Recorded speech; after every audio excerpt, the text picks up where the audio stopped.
Hello, podcast fam. I am thrilled to share some exciting news. My book, So Grow Lead, is officially live on Amazon. This book is more than just my story of starting a nonprofit and building a peanut butter factory in Malawi. So trust me, the ups and downs of that journey are worth the read.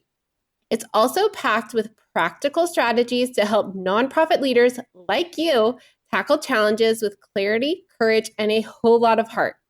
If you've ever wondered how to turn your vision into reality, navigate the inevitable hurdles, and build something meaningful, whether in your organization or in your own life, this book is for you. I'd be so grateful for your support in spreading the word. Grab your copy of So Grow Lead in the show notes and on Amazon today. Let's keep sowing seeds of impact together.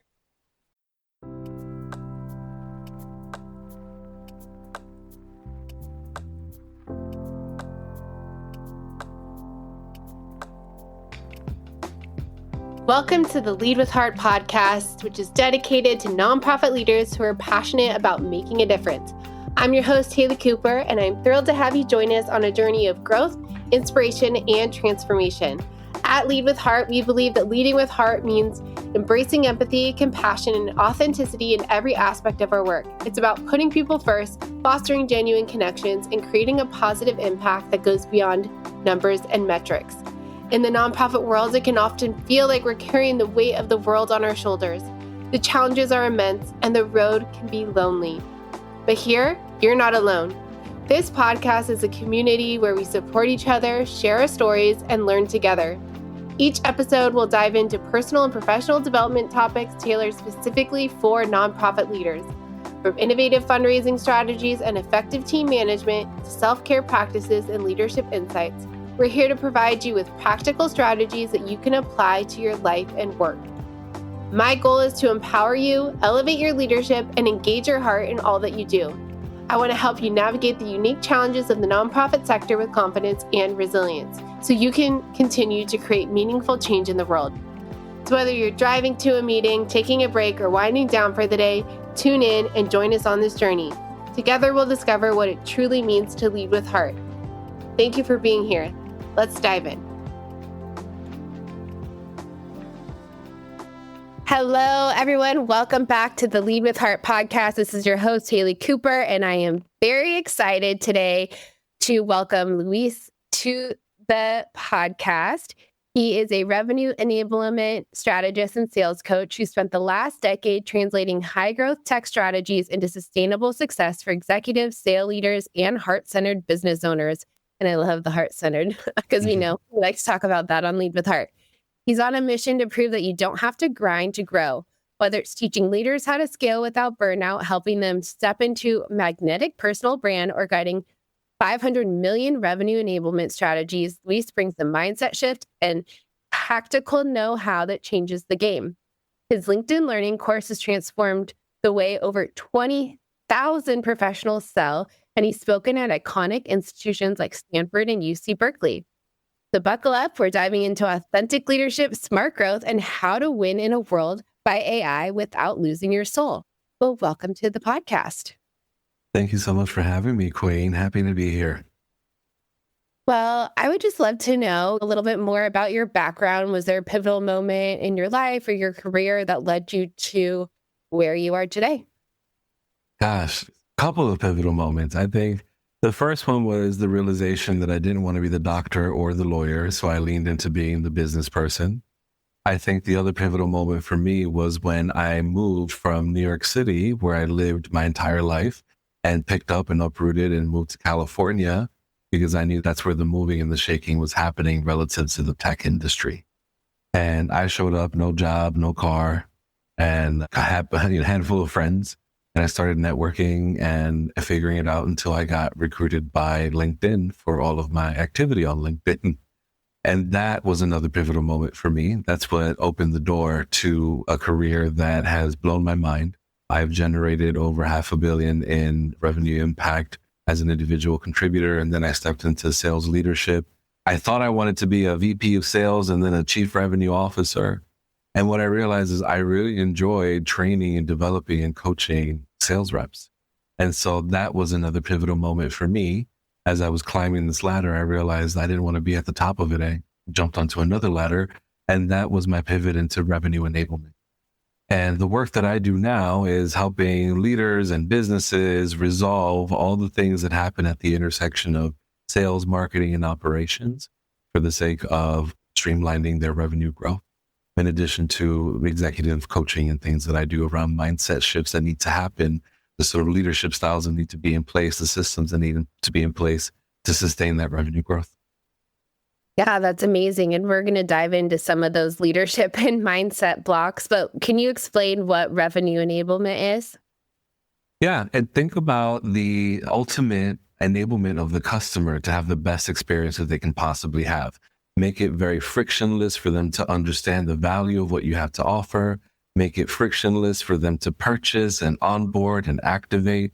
Think about the frictionless customer service experiences that lead to things like renewals and expansions of contracts. And so what I do is I will work on a number of projects that will include optimizing the tech stack that the marketing and sales teams use, optimizing the messaging that marketing will use when they go to market about product, certifying and coaching and training sales reps, and even working with some of the dev team to think about the user experience on the back end and how we leverage the data to smooth out the friction in the buying experience. And so I wear all of those hats, and that's the magic secret sauce that I also serve to entrepreneurs and smaller organizations. Is smaller organizations don't have revenue enablement strategies. And so I typically step in and I bring all that big company secret sauce to their table. Wow, that's amazing. And like I said before we hit record, a lot of my audience are in the nonprofit fields. And I think we've talked a lot about on this podcast, creating like an epic donor experience. I had the CTO from Charity Water talk about how they use different technology to create that personalization, but also that epic donor experience where, I think there's a stat that and I don't know if this applies to sales, but 70% of people fall off the donation page. So they reach your website, they go to the page, and then they fall off, whether it's because it's too wonky, it's not easy to give, there's not that clear path to them to hit donate, there's not that clear why of why they landed on this page and why they need to click donate. And that is a lot of people that you are missing out on who have already done the work to get to your website. And then also what happens after they decide to give. Like you said, how are they onboarded? How are they involved in the process within your business or your organization, knowing why they either purchased, right, in the first place, why they committed to your company out of all the companies that are out there. And I think that is such an important part, whether you're in sales or fundraising or marketing, creating that experience for the client or the donor is really important. Yeah, I have a mindset around nonprofits. I like to think of nonprofits as businesses with a different tax privilege. And I really think about that in terms of, I find often nonprofits are starved for real strategic strategies that are really grounded around these experiences for the donors.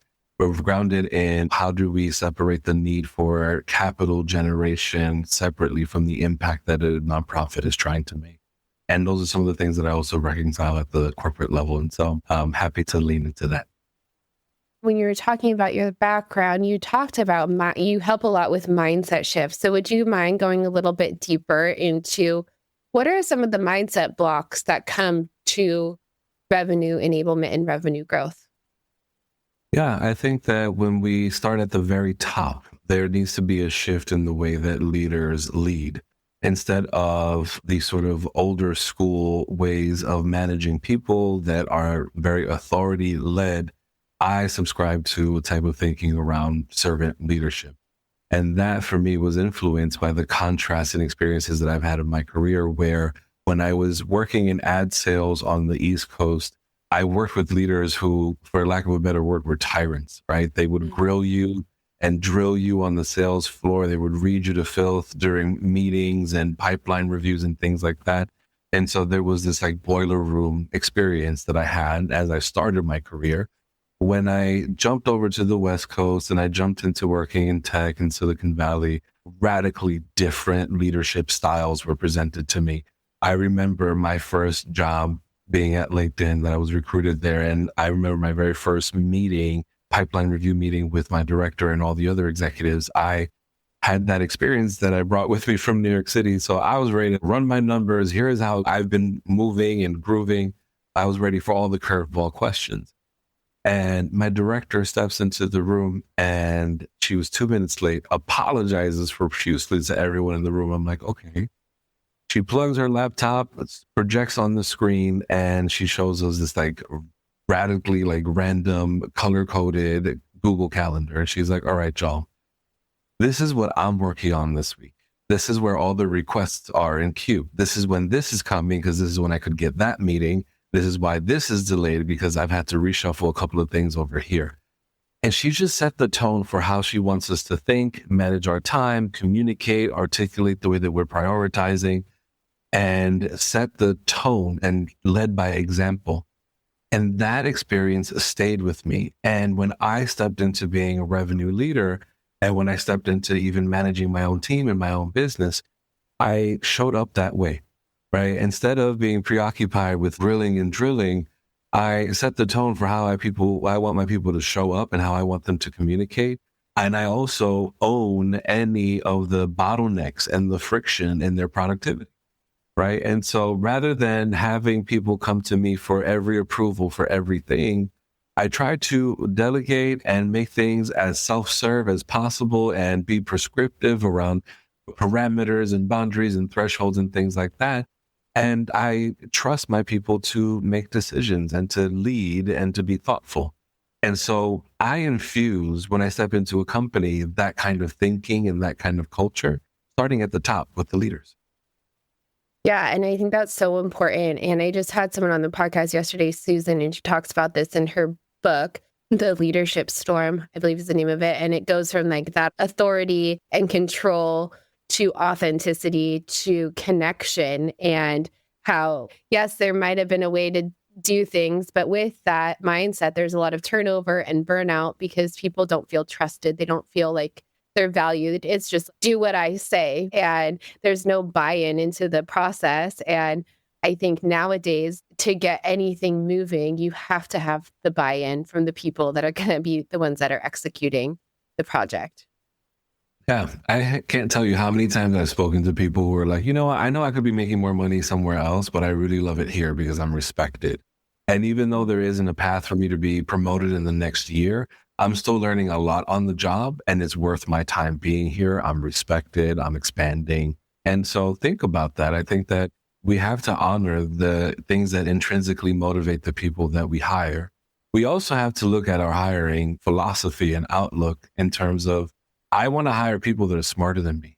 I want to be threatened by the people in the room around me, right? Like I'm not one of those leaders that like needs to be the smartest in the room. I need to take up all the space and I need to be the only one talking. No, I want other people to run with things so that I have more oxygen and more capacity to better understand the holes and processes or the things that my team is lacking or the bottlenecks that I could be addressing.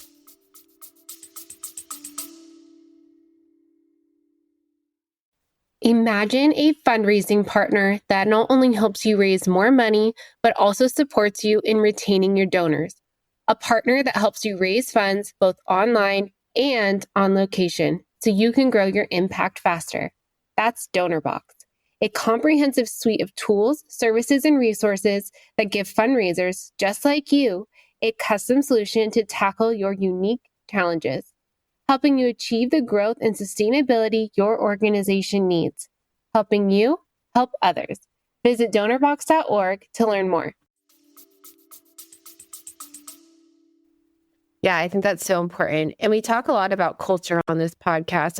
And I feel like everyone has a different variation of the definition of culture, but it all comes back down to the same thing. So I'd love to know what your definition of culture is and how you coach leaders to create almost like a culture, or whatever the culture means to you. For me, when I think about organizations and when I think about teams, the culture is anchored in the values that guide our decisions and our behaviors.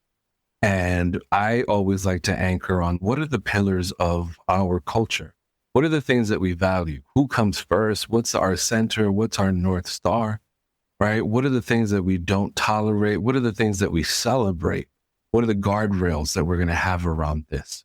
And then let's think about prescriptively how we enable people to fulfill that vision by being very specific with the expectations around this is what leadership looks like. This is what upholding our values looks like. And then celebrating that, whether it's recognition during meetings, company-wide, organization-wide, or celebrations, emails, awards, and things like that. Like every organization can decide how they celebrate, but I think it's so critical to reinforce those behaviors that are aligned with those values. And when you have that repetition of those values and you have the repetition of those behaviors, then you arrive at a culture that is sustainable and that really gets everyone humming along and moving towards the same thing. And they're making decisions guided by the same principles. I think for me, one of the best examples that I got of this was my time at LinkedIn. There are some real core values that you learn during onboarding that are instilled throughout your entire experience, celebrated in communications and team activities and things like that.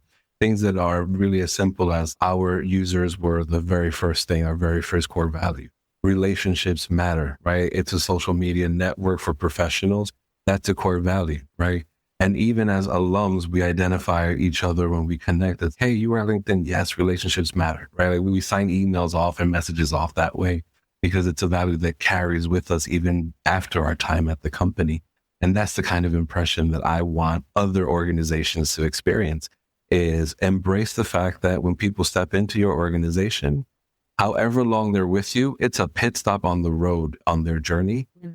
And so what I want is for people to look back at their time and working with me and saying, that was the best training, the best education, the best preparation, mentoring, coaching that I've received that prepared me for my ascension. Because I don't practice or subscribe to a limited mindset. I think there's abundance. I think we can all thrive and grow. We could all be CEOs, VPs, and leaders, directors, right? I think there's enough for all of us to grow. And it's a matter of celebrating each other and not holding each other back. I would never want to clip someone's wings when they're trying to fly. Oh, that is so good. And I think when you're talking about building those values and then how it plays out in real life, like you have to build in that authenticity, right? It's not just, we're going to celebrate this person to check a box because we said it was part of our values. And so how do people, and I've been in organizations that it is, oh, well, we hosted this staff retreat and it was very awkward, but it was like, oh, well, our value is gratitude. So we're going to show gratefulness by giving staff a half a day off, when all the staff were like, wait, we have so much to do, or we would have rather had a half day off to go take care of personal stuff, right? But it was like, well, check a box because we show gratitude to you and now go back to your desk. And so how do organizations really instill these values while maintaining that level of authenticity? Yeah. Gosh, I feel like after everything that's happened in the last 5-6 years in particular, like the cat's out the bag, right? We already know that the workforce, the economy, everything is shifting. We're moving towards this area where instead of people all working for a company, we're all stepping into this zone now where we're all going to be contractors to businesses and organizations, right?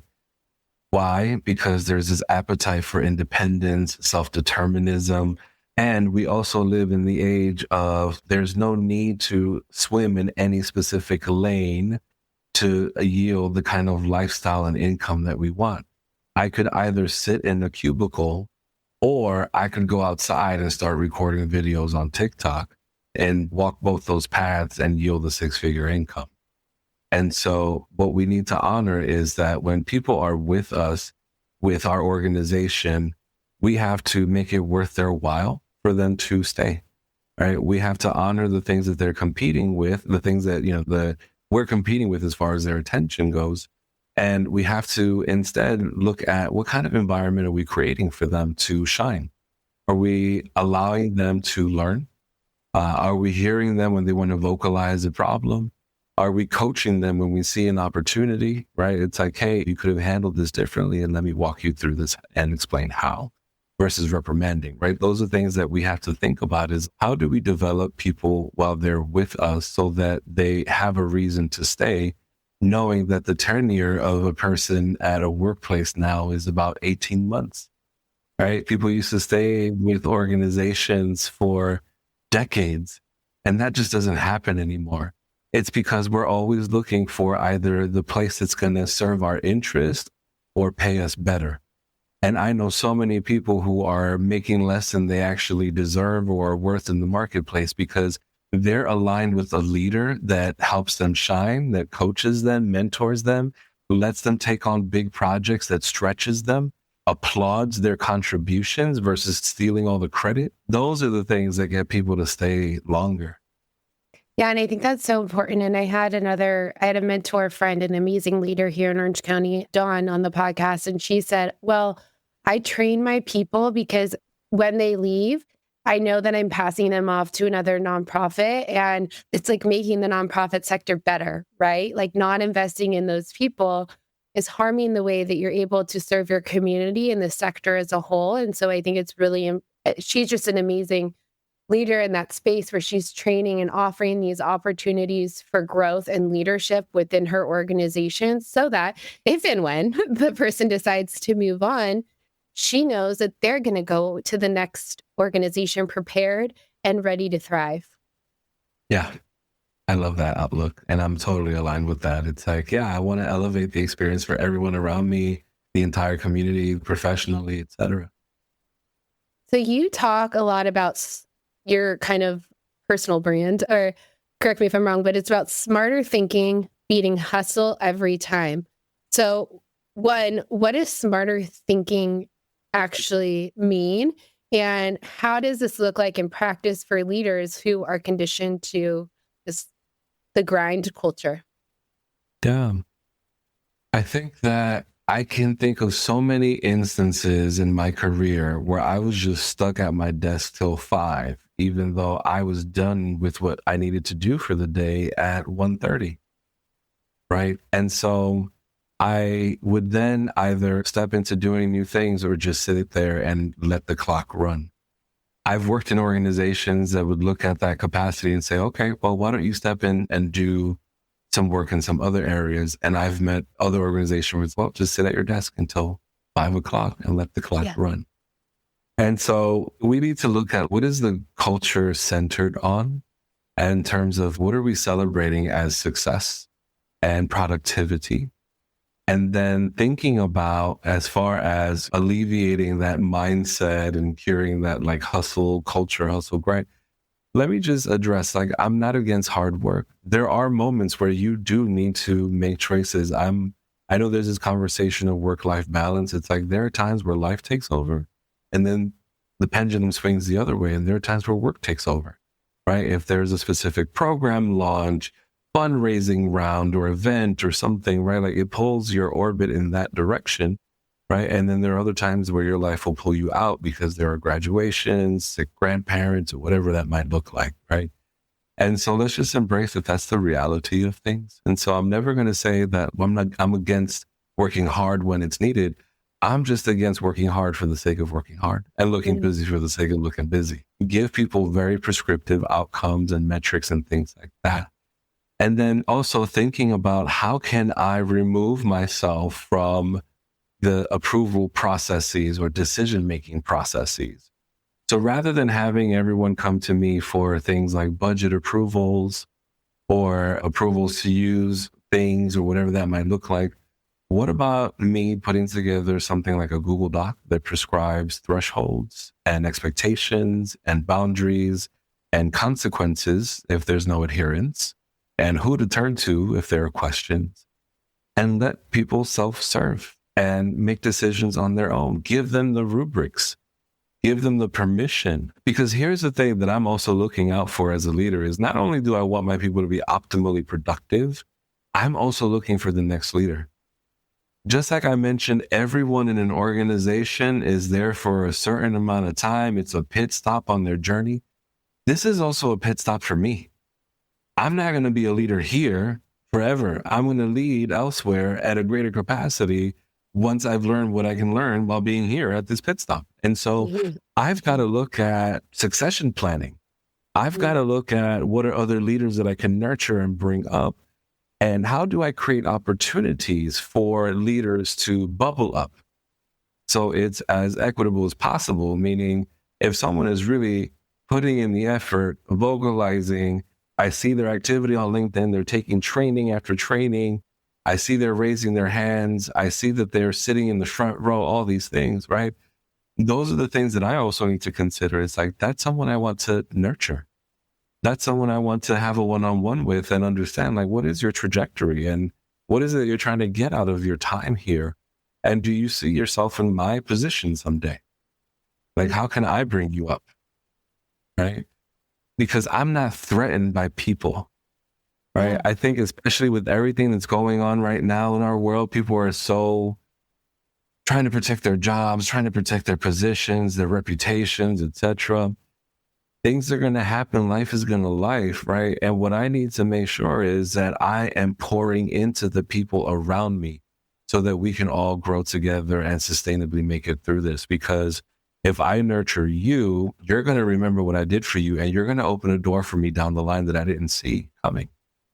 Yeah, I think that's so important. And I want to point out two things. One, you talked about being busy for busy's sake. I think a lot of times without that clear direction or clear vision or clear expectations, we tend to be very productive, quote unquote, but we're not efficient. So we're adding all of these things to our to-do list to show that we're doing something and keeping busy. But are they actually efficient, and are they actually moving us towards the needle or moving the needle forward or moving us towards where we want to go? And I think a lot of times when we feel stuck or confused or like, how does my role fit into this vision? We just do things to do things. Yeah, absolutely. And that's not productive for anybody. No, and that leads to burnout and turnover and all of those things. And then I also think when you're talking about leaders investing in other leaders, it takes a level of courage, it takes a level of empathy, and it takes a level of humanness, right? We want to be able to build other people up. And I've been in positions where I've had a leader be like, well, I had it really hard coming into this position, so I'm going to be really hard on you. And I'm not going to give you the same, like, not necessarily give me the same opportunities, but like I had to fight for my position and my willingness to grow, right? And I think it takes that level of empathy, self-awareness, and courage to step outside of ourselves and say, hey, this person really has potential. That is wonderful. And I want to invest in this person because somewhere along the line, whether you want to know it or not, someone invested in you too. Yeah, absolutely. Yeah, I just don't subscribe to narrow-mindedness or limited-mindedness. It's all abundance for me, for all of us. Obviously, I talk to a lot of people in here on nonprofits, and there tends to be that scarcity mindset or limited mindset, especially when it comes to investing in people and their professional development, whether that's resource. Obviously, there is abundance of resources, but how do people shift from that limited mindset to that growth and abundance mindset? Gosh, a couple of things need to happen. One is a sort of level of self-awareness that needs to be elevated, right? So when I work with someone, I'm coaching at an executive level, it's like, why are you resistant?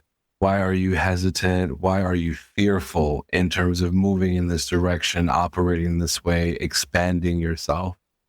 And I think that part of someone's capacity to articulate that limitedness is like having self-awareness, whether that is going through any sort of like a personality assessments, therapy, life coaching, right? Those are all things that really help you understand how you operate, how you communicate, and how people receive the energy that you bring into a room.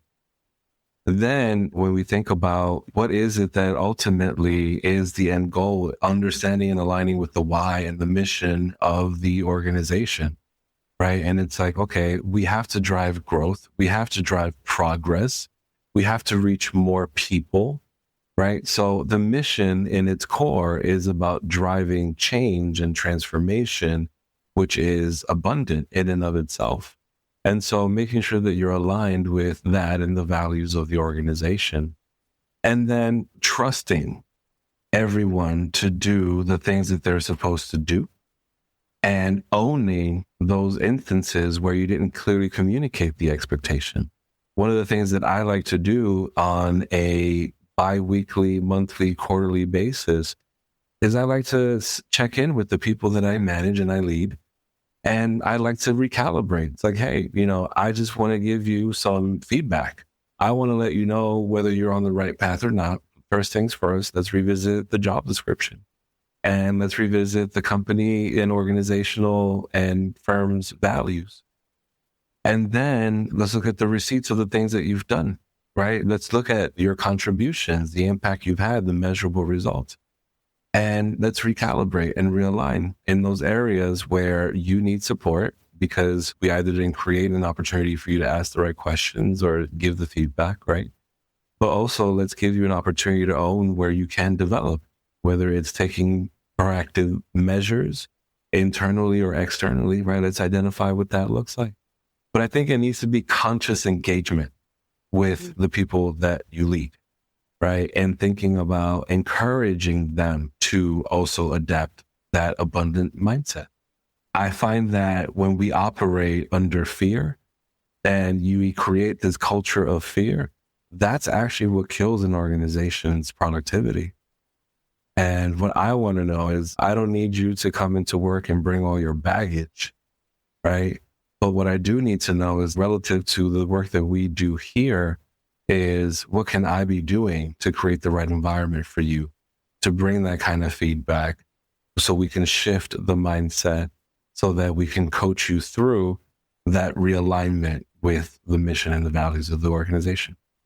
I like how you talked about conscious engagement and that feedback loop, and really being clear and bringing it back to the mission and the values of the organization and what does that mean, and also getting curious and asking generative questions, right? Not just coming at someone and being like, why aren't you being productive? Coming at it from a place of, I know we both really care about this organization.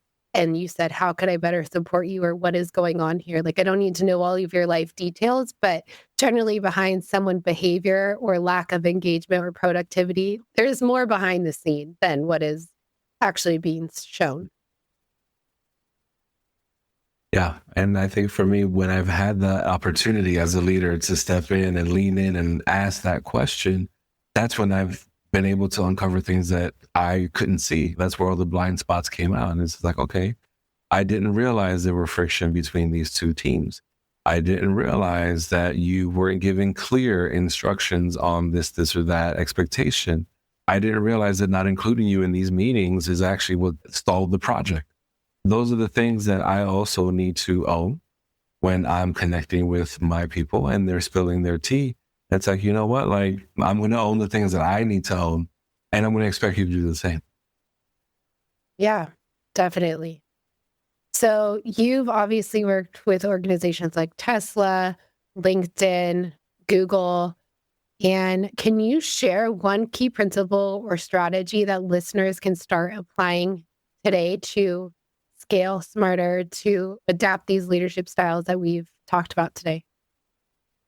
Gosh, if you can create some sort of group coaching or learning experience, that is going to be the secret sauce in an organization. If you can get your subject matter experts, whether they have their ear to the ground in an area, whether they're the guru in a tool, whether they've got a framework, whatever that might look like, the more shine you can create for people within an organization for their contributions and their genius, the higher the bar, the more aligned people feel with one another, the more seen, heard, and understood people feel, right? And the better you can assess as a leader how to leverage people's strengths on your team. I think that is something that's really simple to do, to also break down any silos across different teams in an organization, as well as helping people to feel a sense of connectedness to the work. It's if there's a platform for me to teach the things that I learn and for me to own my outcomes in my career and my contribution and impact, then I'm going to be here a lot longer. Yeah, I love that.